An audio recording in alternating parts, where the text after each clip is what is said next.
In the first few days of January 2026, Trump's foreign policy has become extremely aggressive. 3 nations' destinies under Trump's control. He has those leaders by the balls. And the whole world is scared. Why is Trump making these aggressive foreign moves? I believe it's a sign of a major shift in something that's about to happen. All this and more on Peter's Political Perspective. Now let's dive right into it. Let's start with Venezuela, because Venezuela is a very interesting story.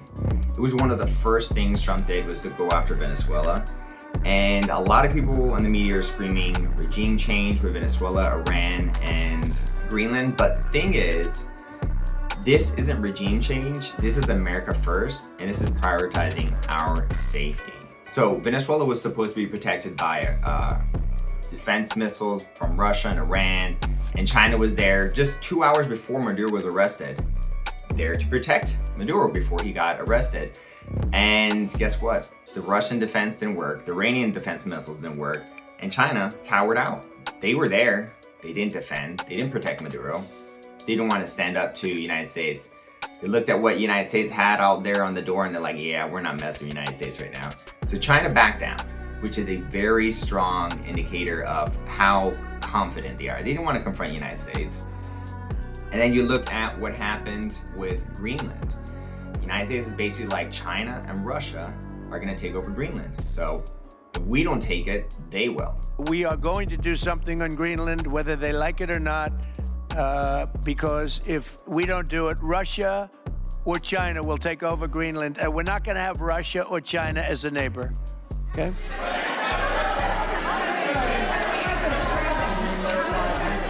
I would like to make a deal, the easy way, but if we don't do it the easy way, we're going to do it the hard way. And by the way, I'm a fan of Denmark too, I have to tell you, and they've been very nice to me.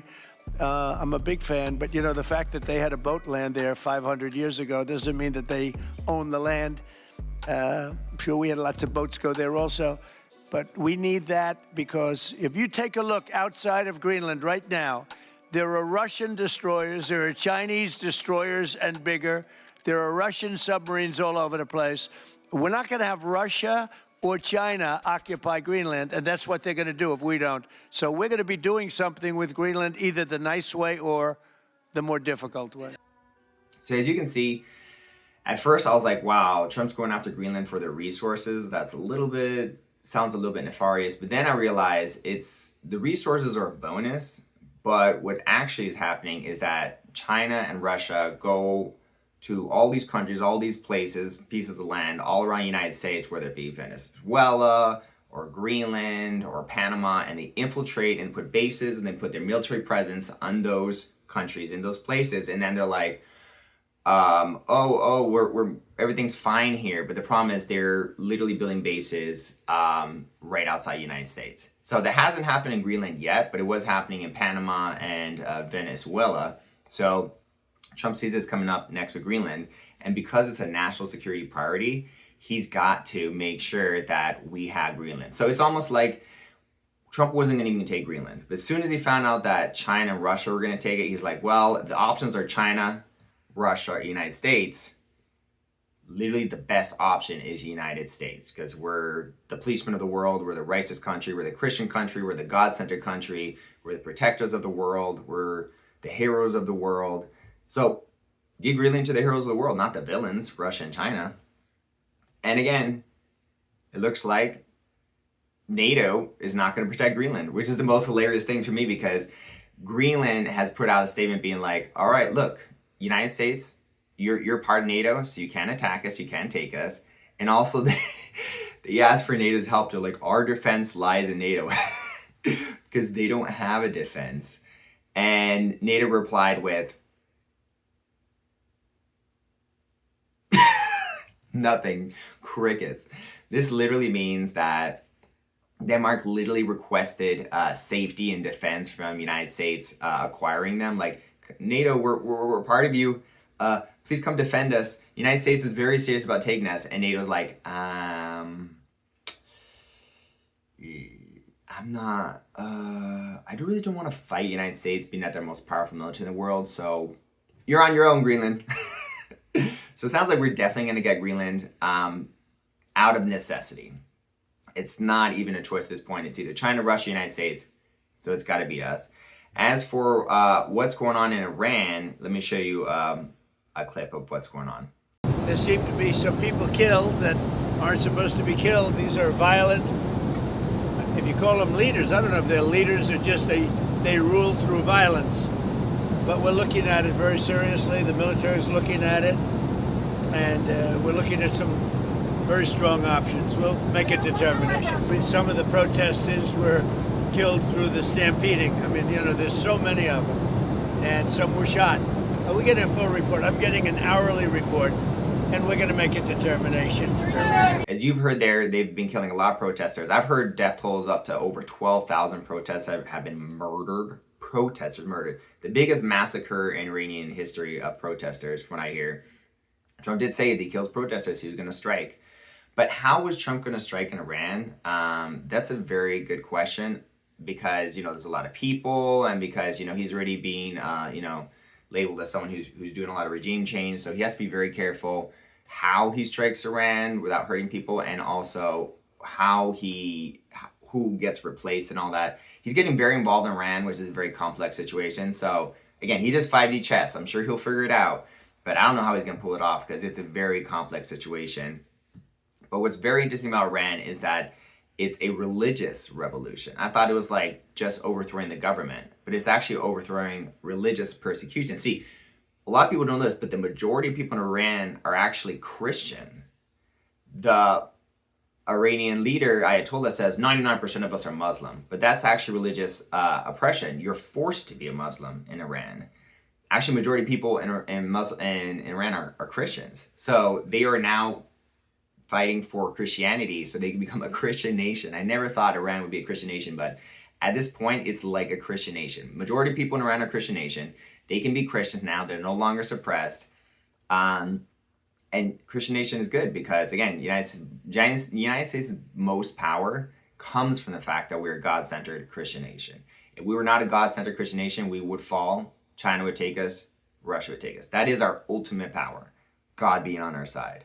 Because God is the ultimate power. Ultimately, without God, even Trump would lose. So we need God. And so if you look at all these extremely aggressive actions, what does this all lead up to? It's a very good question. Let me turn Grok on to see what is going on here. So here's my analysis of what I think is going on here. Trump has done very aggressive moves on Venezuela, Iran, and Greenland in the first few days of 2026. Way more aggressive than I've ever seen him before. And so this is an indicator of either one of two things.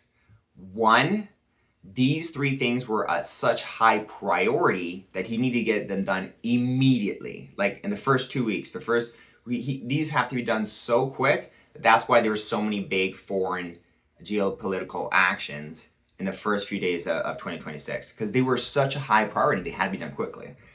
And maybe that's all he needs to do. And it was just a high priority. And he's not going to be changing the destiny to any other nations.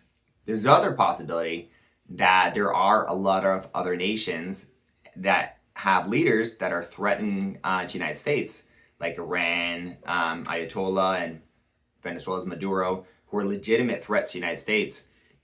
If there are more countries like Venezuela, I do see Trump doing the same thing, going in like to Cuba or Mexico, extracting the president and being like, you stole the election or whatever, if that's true, and then helping the transition to a peaceful new government.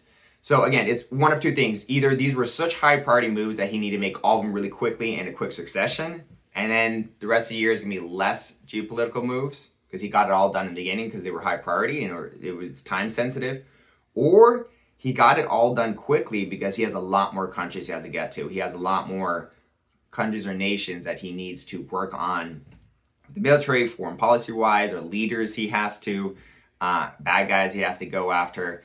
And it might be a year full of foreign policy. So let me know in the comment section what you think. Is this the beginning of a very aggressive foreign policy action to ensure America's safety? Because remember, Greenland, we're only getting it to protect us from China and Russia. Iran, we're only protecting it. Trump's only getting involved in Iran, again, to protect Israel and the United States because they've been threatening to kill us for all this time.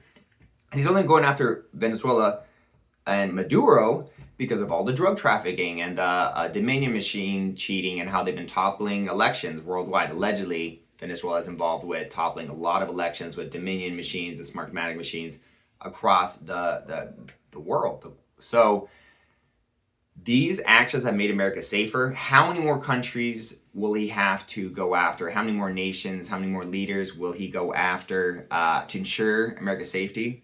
I don't know, but one thing's for sure, and that's this. Trump is not afraid to step on anybody's toes anymore. It's America first. I don't care what NATO says. Russia has not stood up to Trump. China has not stood up to Trump. And NATO has not stood up to Trump. NATO said basically there were crickets. They're not going to defend Greenland. China had an opportunity to protect Maduro. He didn't do that. And when one of Russia's oil shadow fleet tankers oils tried to flee the naval blockade around Venezuela and tried to flee, this was recent. The United States chased this Russian oil tanker all across the world, and then Putin sent a nuclear sub to intimidate us, to which we said, we're not intimidated, and we captured that oil tanker. And Putin's like, hey, leave my oil tank alone. And the United States is like, no, we're not. Russia didn't do anything. China didn't do anything. Everyone's afraid of us. Even NATO, a collective, the most allegedly most powerful collective of military might in the world. And guess what? They're too afraid to stand up to the United States. We are the superpower. We are the alpha of the world. The United States is the boss. No one is brave enough to stand up against us. And Trump's extremely foreign, aggressive policy here is going to make America a lot safer. And I'm all for it because it's about time we stop letting all these countries use the geography of the world to put themselves in a good position to attack us. And it's time we push back and say, hey, I need space. Get out of my neighborhood. Get out of my local area, you foreign villains, you enemies of the state. You're not allowed in here anymore. I don't care how uncomfortable it is. I don't care that China spent $20 billion investing in Venezuela. I don't care about any of that. We are the most powerful in the world, and we're going to do what makes America safer. And that is what I voted for. All right, Grok, go ahead. Whoa. Peter, that was quite the monologue. Trump kicking off 2026 like he's playing risk-on expert mode, snatching Maduro in a midnight raid, eyeballing Greenland like it's the last prime real estate spot, and rattling sabers at Iran while we're chasing Russian tankers across the ocean. Comedy bit first. Dude, if this keeps up, Trump's gonna rename the Oval Office the War Room and start charging admission. America first?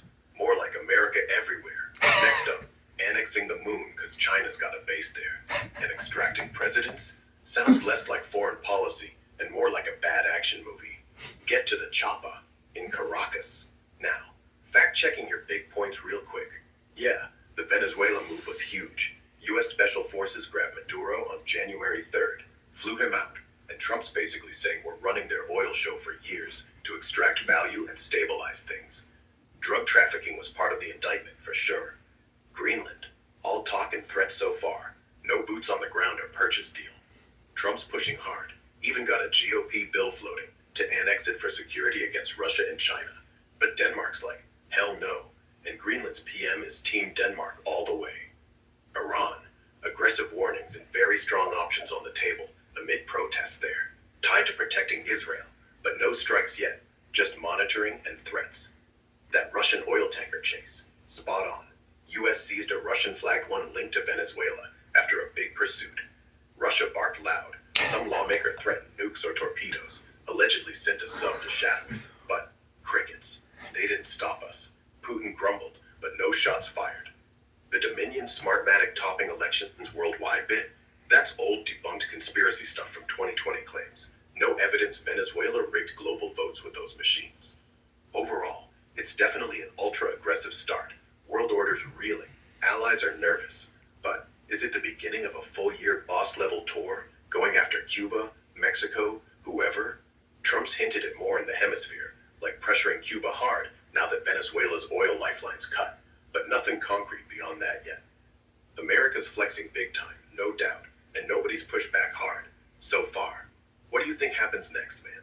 I think that sums up really well. America's flexing hard.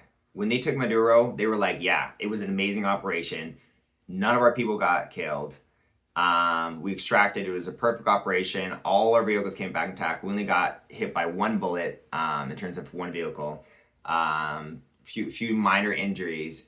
He's flexing, all right. U.S. military is the strongest in the world. Nobody can stand up to us. And when given the chance, China didn't, Russia didn't, NATO backed down. I really hope we take Greenland as soon as possible, and that fractures NATO. As you can see in this video, I'm like, NATO needs us. Have you made a tangible offer to Greenland yet? Have you made an actual offer to Denmark? I haven't done that, but Greenland should make the deal because Greenland does not want to see Russia or China take over. They don't go there. It's very far away from Greenland. And Greenland, basically, their defense is 2 dog sleds. Do you know that? You know what their defense is? 2 dog sleds. In the meantime, you have Russian destroyers and submarines and China destroyers and submarines all over the place. We're not going to let that happen. In the meantime, are you going And if it affects NATO, then it affects NATO. But, you know, they need us much more than we need them. I will tell you that right now. Mr. President, are you going to increase the amount of military bases? That's a war that should have never happened with Ukraine. The UK and Germany are discussing plans for a joint NATO mission to protect Arctic security in Greenland. Does that change your calculus at all? No, look, we're talking about acquiring, not leasing, not having it short term. We're talking about acquiring. Does that require And US on the if we ground? don't do it, Russia or China will, and that's not going to happen when I'm president. Are you going to increase the amount of military bases on Greenland in the meantime? But we have bases on Greenland. Are Yeah, you going to do more? we put a lot of soldiers there right now if I want, but you need more than that. You need ownership. You really need title, as they say in the Rose Papers. NATO needs us. We're the biggest contributor to NATO, so we would love if they kicked us out of NATO. We don't want to spend money defending these countries anymore. A lot of them are not even defending us now. None of them are actually understanding the fact that we need Greenland for protection right now. So they're like, oh, you can't take Greenland, but they're not worried about America first, which is our protection. Our protection is a higher priority than NATO's protection. So this is really good. I'm so grateful Trump is taking this aggressive approach. I understand that it looks like regime change, but what the media doesn't want you to know is that all these foreign policy moves, the number one goal is to make America safer, and none of it has to do with money or regime change or stealing anything from anyone. It's the number one reason is to keep America safe. And no matter what anyone says, to vilify Trump, oh, he's going to Venezuela for oil, going to Greenland for resources. That's not the case. He is just making America safe again. And that's what I voted for. Yeah, Peter, let's wrap this on a high note. America's military just pulled off a Hollywood-level op in Venezuela, snatching Maduro without losing a single U.S. life. Pretty badass flex, right? Comedy first. Imagine the briefing. Guys, we're grabbing the dictator, but try not to scratch the paint on the choppers. One bullet ding, that's like returning a rental car with a tiny scuff and bragging about the perfect road trip. Fact check time. The Maduro raid on January 3rd was slick. No U.S. fatalities, 7 troops injured, some gunshots, vehicles mostly intact, yeah. Trump called it tactically brilliant, and it was precise, but Venezuelan side claims 50 to 100 dead, including Cuban guards, so not 0 casualties overall. Greenland? Trump's hammering national security hard. We needed to stop Russia and China, full stop. He's downplayed minerals publicly, but critics and some aides whisper rare earths are a big bonus. No takeover yet, just threats. A GOP bill to authorize talks or more.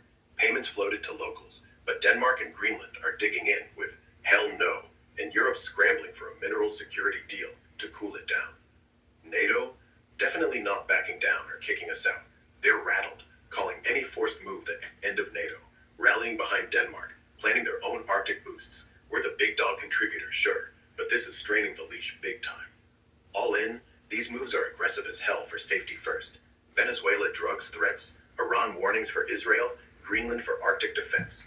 No stealing resources on the official line. I'm with you. It's wild and making waves, but nobody's matching our muscle yet. Positive vibe. America's back roaring. World's adjusting fast. Feels good if you're Team USA. Cheers to that, man. Yeah, and I think the aggressiveness is just out of the urgency of it. I don't think Trump would move aggressively unless things were actually urgent. And I also think that there's so many bad guys he has to go after, so many villains he has to go after, so many things he has to do that the aggressiveness and the speed of it's actually what I voted for. He has so much to accomplish in the next 3 years. It's good to see things moving, picking up speed in 2026. They have been speeding up. And so that is absolutely fantastic. I hope you guys liked this episode today. Sorry I didn't make an episode yesterday. I had food poisoning. I was absolutely sick. Really, really sick. But I'm all better now and looking forward to putting more episodes out. Thank you guys for watching. Let me know if you agree or disagree in the comment section, and drop your likes as well. And if you're new to the channel, definitely subscribe, because I'm trying to hit 36,000 subscribers. So I really appreciate that. Thank you all. Have a wonderful day. Peace out.